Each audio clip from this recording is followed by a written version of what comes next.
Steps on how to make a cell phone holder from used wood. Once you are ready with the various tools above, immediately carry out the steps for making a smartphone holder below. First, do the preparation stages. There are two things that need to be prepared. First, prepare all the necessary tools and materials. Collect it, then take it to the place where you will make the cell phone holder. Next, also prepare the wood that will be used. This is important. Wood must be in good condition before processing.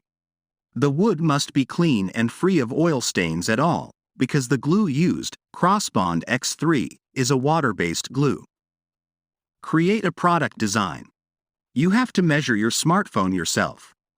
Measure, then from these measurements, determine the size for the gadget. Look at the example pictures, but decide the size yourself to suit your taste. Cut the wood according to the size you made. What about the connection? Easy. For the connection, you only need to cut or make a hole in the main wooden board the same size and shape as the small pieces of wood at the front and back of the board. After that, you only need to glue all the components that are ready to be put together. Use the prepared Crossbond X3 glue. Use sufficient amounts, not less but also not more. Wait for the glue to dry.